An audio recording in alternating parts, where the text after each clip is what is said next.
Okay, hello. Welcome to SEO Rants with Josh Bachynski. Today I would like to talk about Panda. Panda. There are Panda leaks galore coming out of Google recently, and I'd like to talk about it for a number of reasons, not the least of which is that Panda is a much more dangerous algorithm than many people give it credit for. In fact, everyone seems to think their site's been hit by Penguin, or they have some kind of backlink problem and they just go start disavowing a bunch of links that they didn't need to disavow in the first place and essentially negative SEO themselves.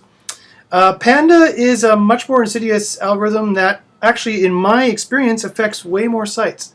And so we would do well to pay closer attention to that. Because really, when it comes down to it, Panda is the main algorithm that Google seems to be using, aside from their linked evaluation. For example, when your PageRank goes down from a 4 to a 2, or when your PageRank is only 2, but the Moz rank, that's SEO Moz's PageRank equivalent, is like, say, 5.5. So if your PageRank is 2 and the Moz rank is 5.5, that means you've had, well over 60% of your links devalued by Google because they're suspect or they're old. Links do expire, by the way, after a number of years. So the PageRank goes down. If it's not evergreen content, if it's topical content. So, yeah. So other than that, and if your links are just devalued, all you have to do is just get more, right? Google wants to know that you are continuously a good resource online. But other than that, the main algorithm that I see affecting sites in terms of them not ranking as high as they'd like is Panda. So there's been tons of Panda links, just crazy stuff. So I'm going to get right to it. So on the Hangout on the April the 12th, is where I'm getting this from, John Mueller's Hangout. This nice gentleman came onto the Hangout and he announced his site for all of us. And so I'm not outing this person, he outed himself. The site is freeadvice.com. And he said he was hit by Penguin and he was trying to get help from John Mueller because he was hit by Penguin. John Mueller promptly looked at this site, and while John Mueller was talking with the guy, I quickly looked at the site. I looked up the site in alexa.com because the site gets a lot of traffic, so I can get some free stats on it. And alexa.com said that this site had, in general, an 80% bounce rate. And also in April, not on the 24th of April, which is when Penguin came out, but before that, this site had a huge drop. And I said to myself, it looks more like Panda hit this site than Penguin. And lo and behold, John Mueller dipped into his magical Google backend tool and said, no, this is not Penguin. There's been no spam links to this site, quote unquote. And the issue is the quality of the website. And he said, and I quote, the quality of the website is not as good as it could be, end quote, and to check for, end quote, for parts with low quality and remove parts that are not that great. So this tells us a number of things. One, parts of your site can bring your site down for Penguin. So if you have, Panda, not Penguin, Panda. So if you have a big site with lots of content, but say users are not enjoying this section or that section, if it's big enough, I have no idea what the threshold is. I would guess it's got to be over 50%. That would be fair, you would imagine, but could be as low as 30% or 40%. So if users are not enjoying that content, Panda is going to bite you in the bum. So not only that, here's the other thing. Don't assume that because Penguin is the one everyone's talking about now, that's what your site was hit by. You have to do a detailed analysis of exactly when your traffic fell. If you don't know how to do that or don't want to do that, by all means, contact an SEO. You can contact me. I'm Josh Bachynski, SEO. While I'm thinking of it, you can contact me at joshbachynski@gmail.com or Twitter at joshbachynski. Or, yes, people who watch us regularly will know what I'm going to say next. The YouTube channel is /jbachyns, JBACHYNS, at youtube.com. So, anyway, John Mueller went further on to say that, and I quote, Penguin is a web spam algorithm that looks at various web spam factors, including links, but not limited to links. So that's another thing that was very interesting that a lot of people forget, that my experiments early on in the Penguin actually found out, that Penguin, yes, looks at web spam in general. It was, remember, it was originally called the over-optimization penalty. And so over-optimization in terms of keywords can occur in many different places, not only backlinks. Of course, it can, of course, occur on your page as well. So Penguin seems to look, as far as I can tell, in terms of my research and in terms of what John Mueller has leaked, is that it looks at backlink pages that have over-optimized anchor text with really spammy sounding keywords, keyword repetition, keyword over-optimization, that links to another page that is over-optimized on the same keyword. And that seems to be how Penguin decides on what it's going to penalize. And the Penguin penalty is a site-wide penalty. Once it finds that on enough pages, it penalizes those pages and then the entire site if it finds it on enough pages. And you have to disavow those backlinks to get it taken care of. But not only that, you need to remove the over-optimization from your on-page stuff as well, if it's there as well. So, that was Penguin. Getting back to Panda. And getting back to this site, if you want to take a look at it and see what is actually wrong with it, again, it was freeadvice.com. John Mueller said spam links were not primarily a factor, quote unquote, for this particular site. It did have some PageRank / MozRank devaluation, so the PageRank was lower than the MozRank, which means that Google has gone and devalued some of the backlinks. If Google hadn't done that, the PageRank should be equal to the MozRank because the MozRank uses a much earlier published version of PageRank. And in my experience, it seems to be pretty accurate, or used to be pretty accurate. Or it'll be higher, actually. There's plenty of times when the PageRank is slightly higher than MozRank, not that much higher. And then you know that site is considered a very trusted and high-quality site in terms of Google's eyes. So if you want to do your background research, go to that website and take a look at what's going on there. It was not hit by Penguin. It's confirmed hit by Panda from John Mueller. So you can take a look at that site and see, judge the quality, judge the speed, judge the design, judge the text quality. Take a look at it in Alexa.com. It was receiving enough traffic to get stats on it there.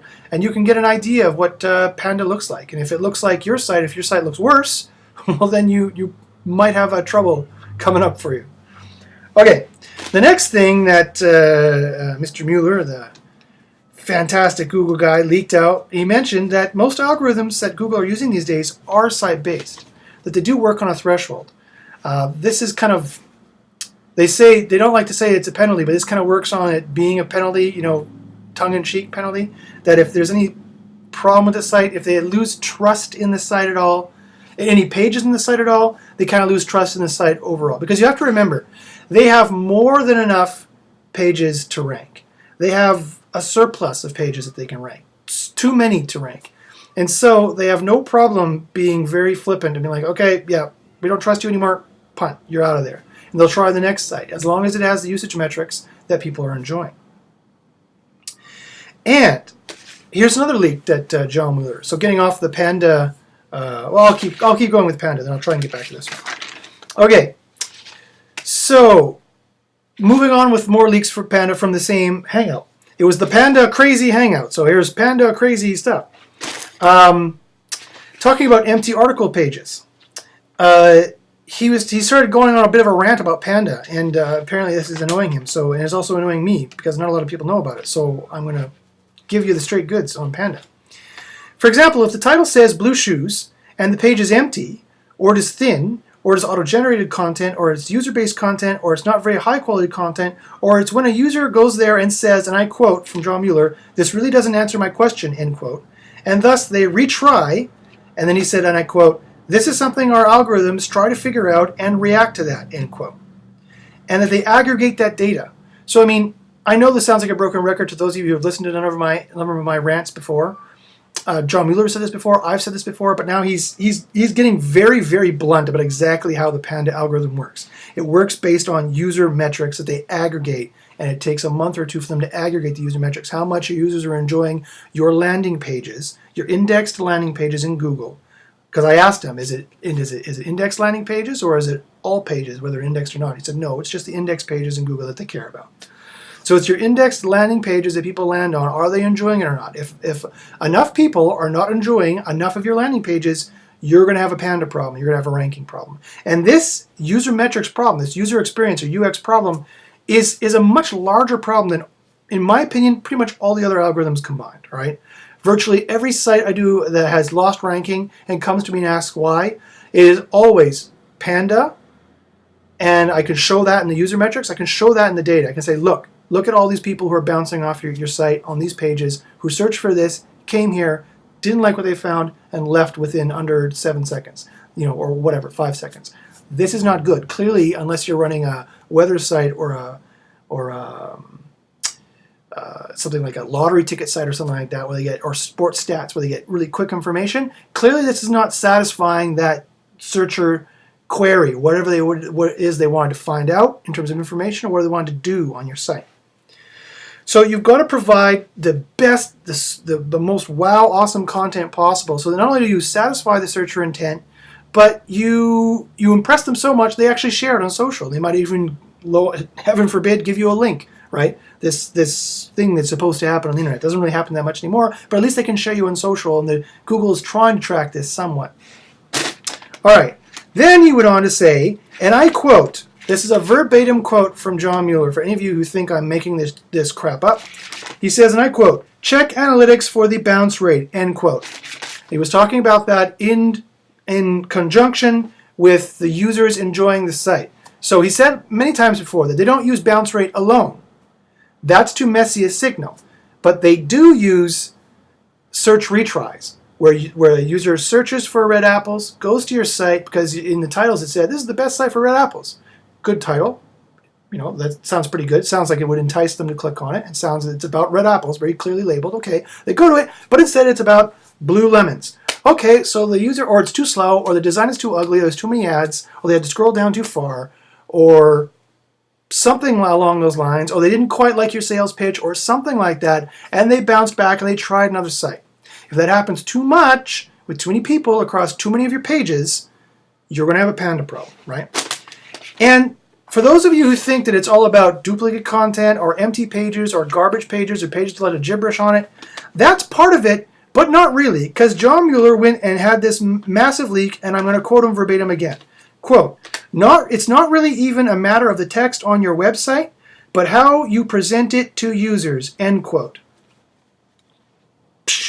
It's not about duplicate content, as many people thought for a long time, and I still look for duplicate content too, because dupe content is a ranking problem on its own. So that also may have something to do with Panda in terms of if your users are, I've seen this content before and they go back, right? So that could be a user problem. It could be low quality content, which is also duplicated, which is a problem from the user metrics standpoint. But for Panda, the problem is the user experience. It's UX. It's user metrics, and this is where Google Webmaster Tools and more Google Analytics, or a similarly robust package, is essential. I cannot stress enough. Put all the conspiracy theories aside that Google is secretly looking at your website with Google Analytics and Webmaster Tools. Trust me, they have all that data already. They are a $40 billion a year company.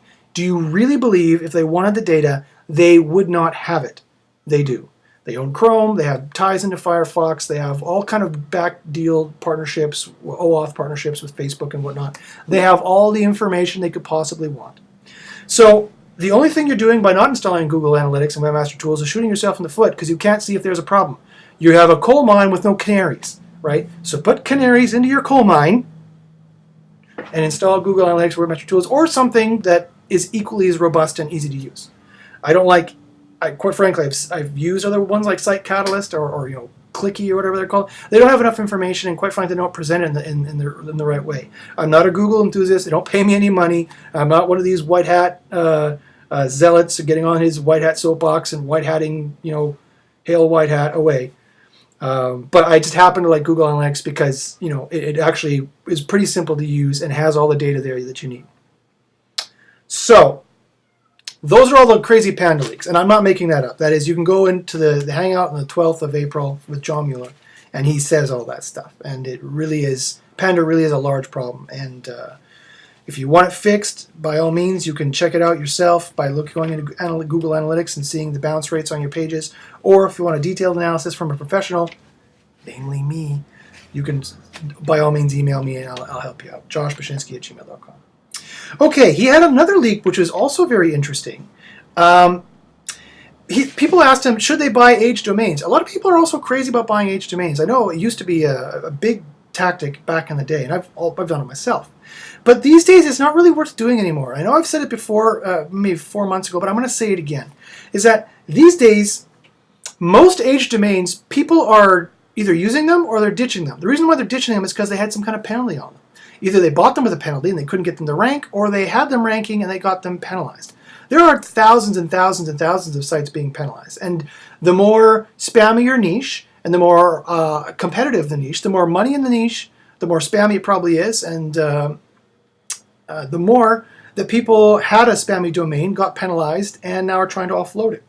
So in my opinion, and I believe Matt Cutts put a video out on this too, so I'm just going to kind of reiterate what he said. It doesn't really make economic sense to buy an aged domain unless you've hired an SEO person who really knows what they're doing and can do a really thorough, in-depth analysis of the domain. But even then, it's kind of hard if you don't have Webmaster Tools access, if you can't see the backlinks, if it's not in the Wayback Machine or the Internet Archive. Definitely look up what content was on the site in the Internet Archive, or it was called the Wayback Machine, way back when I started on the internet in 1998. Check out what content was on the site as recently as possible. Because if you can get a snapshot of that, because that'll give you an idea of how spammy it was as well, if it looks all spammy and duplicate content and garbage and crappy design and that kind of stuff. So John Mueller said, though, he was suggesting, I quote, really bad aged domains are not a good idea, end quote. You can't get them back. This is essentially what I take from what he said. They're asking him, should I buy it? He's like, well, I don't know. So usually he would say, sure, it's not a problem. If it's not really a problem, that's what his stock answer is. But this time he really hedged his bets, and he was really like, he couldn't say it was a good idea. So what I got from that conversation, you can watch the Hangout yourself and see what you think, how you interpret his response. But my interpretation of what he said is no. Basically, if it's a really bad aged domain, it's either definitively impossible, like they have a static rule, and flush this domain, never rank it again, which they do. They have mentioned that before, that if it's a really bad domain, they do. And the exact quote was, John Mueller said, it was like back in July of 2012. He said, their web spam team does make decisions whether or not this site, and I quote, deserves to be on the internet at all, end quote. I remember that quote because it was the audacity of such a statement really struck me. I mean, who the hell are you to decide whether or not this internet site should be on this website should be on the internet or not? But that was his exact quote. So it was almost a year ago now. I can't exactly remember which Hangout, but I remember the quote very distinctively because it struck me as extremely rude and arrogant. But at the very least, it seems to me that it's either definitively impossible, like they have a static rule, or at the very least, it's practically impossible. There'd be so much to clean up and so many reconsideration requests, and you'd have to turn so many heads and win so many hearts and minds, so to speak, of the web spam team that you've really turned it around and you're really a new owner, that it's just not worth it. There are so many good exact match domains still left. You can just make and register for $8 or $10. This crazy market of buying domains is ridiculous to me. I have never seen a domain on there that was so useful that I couldn't, maybe it would be ranking 2 or 3 months before I got my branded domain ranking, but my branded domain would rank just as well, and it would rank just as long, and it would be much less risky, and it would cost me way less money to get going. So instead of spending $5,000 on a domain, spend $5,000 on a good SEO or a good design, or a good web design company that also does SEO, or me, because people who know what they're doing can get you the same result with way, way less risk. It's a risk-reward scenario. Is pretty much everything in SEO is a risk-reward scenario. So if you don't have people who know how to do good risk mitigation, then you don't have people who know how to do good SEO. All right. Further on in that Hangout, even more crazy stuff. Here's my crazy hands. All right. Here's another question. I was wondering if this was, because they released a patent to this effect, and so I was wondering if this was true. And so I asked, do you need positive link growth to get a penalty removed? And the implication was yes. I couldn't believe it. He says it's tricky to say without looking. He kind of gave in my opinion, a kind of a BS answer. Oh, I'm not really sure, but the implication is, yeah.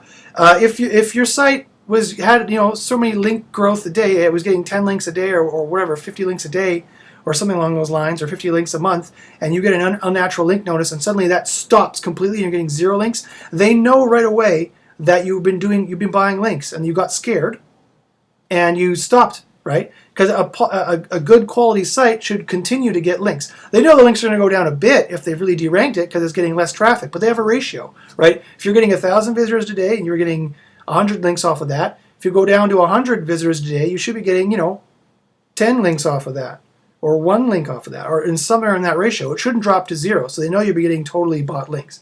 And Bill Slosky, I mentioned this multiple times, Bill Slosky, another SEO out there, who seems to be a really nice guy because he's the guy who keeps reading all these 40-page long patents that Google releases, and Google has released a patent to that effect, that they will, they will give it a natural message or this or that, a spam message or a black hat message, and then they'll watch to see what you do. And if you change it, or they'll see what you do, and they can make determinations based off of that, algorithmically. All right. I also asked him, here is another crazy leak. I also asked him what has more weight in terms of their current algorithms that they're using. Is it on-page factors or off-page factors in terms of determining what content is on the page and how the quality of the page? And can you guess what he said? Do you think it's off-page signals or on-page signals? The answer might surprise some of you. Back in the day, of course, it used to be off-page signals, when you could point at 10,000 links at a site that said miserable failure, and then suddenly some ex-US president would be ranking for that phrase, even though the phrase miserable failure was nowhere on the website. That was called Google bombing. Google was aware of this, and it no longer works that way.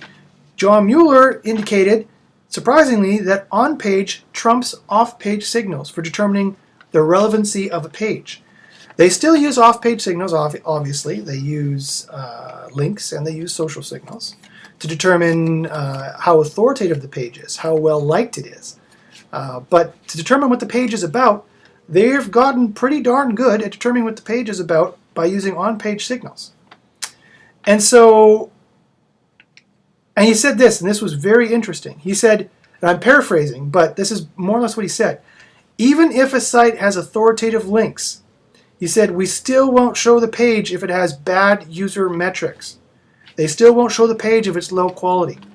So on-page matters. On-page matters in terms of them determining what that page is about. They're very good at that these days. You don't have to add in extra keywords. It's not going to make you rank extra high, right? It's only going to penalize you. As long as you've clearly stated in the URL and or the title, and a level 1 heading or a level 2 heading, and over a body of text, and in the text you mention the keyword once or maybe twice in 500 words, they will know what that page is about. And so you don't have to do any more than that, and any more than that is just going to shoot yourself in the foot. I know I said this before, but darn it, I keep seeing it again and again, so I'm going to keep saying it.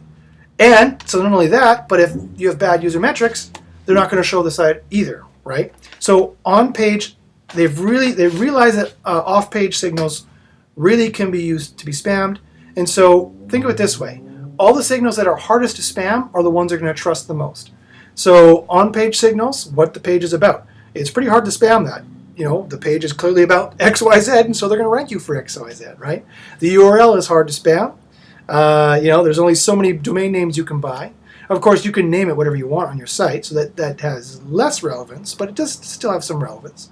Probably more than the title, which everyone knows to spam, and so they've kind of laid off the title a bit. In fact, in my experience, they're not really even using the title very much at all for keywords. As long as you have a level 1 heading, that would be perfectly fine. It doesn't even need to be in the title. Or if it's in the URL, it doesn't need to be in the title, and the title can now be more of a call to action, more of a marketing billboard to get people to click through, which is a really good SEO tip, a really good sneaky trick that not a lot of people know. Too many people are too worried about the keywords having to be in the title, and so they don't use it as a marketing billboard, an enticement to click, which is a much better way to use it. And then, of course, the user metrics, if they click through and they don't find what they're looking for, as I've already mentioned, then that will be a problem as well. And Panda, as I said, I cannot stress enough, Panda is a major algorithm that they don't even announce anymore. For those of you who are not aware, at SMX West about a month ago, or earlier this month, earlier in April, Matt Cutts announced that they're not going to be announcing Google Panda anymore, as they have been, And now it's just going to be a rolling algorithm that's going to run on a rolling basis. So they're going to be checking usage metrics on a regular basis, and after a month or two, if it's not working too well, maybe even a month, maybe even 2 or 3 weeks, if it's not up to their standard compared to your competitors. We do know Panda is also relative compared to your competitors as well. So you don't have to beat Google. All you have to do is beat them. Then they will derank your site. And so Panda really is a much bigger problem. And the reason why they're doing this, and it makes sense when you think about it, is because they want the best quality site. And this is their algorithmic way of trying to determine what the best quality site is based on the user metrics of what people use. And if they're liking your site or not, if they're staying on it or not, if they're returning to it or not. So, there's my SEO rant for today. If you have any questions at all about Panda, Penguin, the Lions, the Tigers, the Bears, oh my, you can send me an email at joshbachynski@gmail.com. You can interact with me on Twitter. It is a social network, for those of you who don't know. At Josh Bachynski, and you can also contact me on Google+. Josh Bachynski is my name, BACHYNSKI, and on YouTube, which is where probably we're watching this video, so you probably already know, but it's at /jbachins, youtube.com/jbachys. So thanks very much for listening, and that'll be the end of my rant for today. I'm going to go play some Xbox and drink beer. So good luck in the SERPs, and we'll see you next week.